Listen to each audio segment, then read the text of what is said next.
If you want to know where the world is heading, don't watch what governments say. Watch what they buy.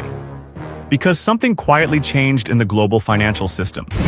Nobody explained why the world's governments are quietly hoarding gold like they're bracing for something.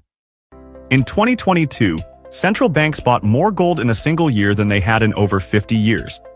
Then they did it again in 2023, and they still haven't really stopped. So what changed? One moment, actually. February 2022. The West froze about $300 billion of Russia's foreign reserves. And every other government on Earth watched that happen and thought the same thing. Dollars sitting in someone else's bank can be frozen with a signature. Gold sitting in your own vault can't. So now it's a quiet race. It's barely making headlines outside financial circles. And once you actually look at who's stockpiling and how much, it gets stranger than you'd expect. Start with this. Most people assume the US government owns more gold than anyone on the planet. Technically, true. Except the single biggest gold stockpile on Earth isn't owned by any government at all.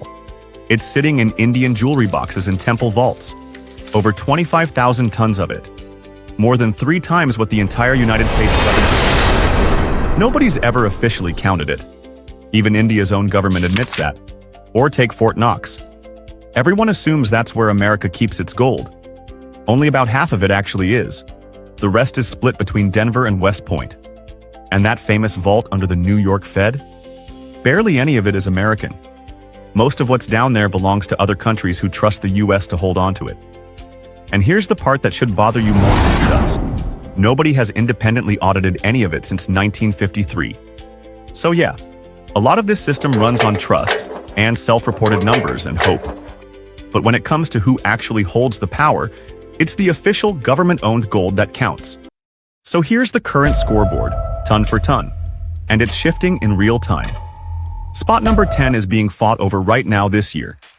The Netherlands has sat at 612 tons for years, untouched. Poland's bought over 80 tons since January alone, chasing a 700-ton target. And Turkey, who used to own this spot outright, just burned through over 100 tons of its own gold in weeks, defending its currency the second war broke out nearby. That's gold literally doing its job live this year. Japan's number 9, 846 tons. But gold's barely 5% of what Japan actually holds. The rest is parked in US debt. India's number 8, 880 tons officially, and quietly flying gold home from London vaults for years now. Switzerland's number 7, 1,040 tons. Person for person, nobody on the planet holds more gold than the Swiss. China's number 6, reporting just over 2,300 tons. Analysts think the real number's higher, a lot higher, based on how much gold is actually moving through Shanghai. Russia's number 5, holding roughly the same. This is the country whose money got frozen in 2022. Now you know why they've been buying non-stop since. France sits at number 4, 2,437 tons, buried 27 meters under Paris in a vault literally nicknamed the Underground. Italy's number 3, 2,452 tons they've refused to touch through every crisis the Eurozone's thrown at them. Germany's number 2, 3,350 tons.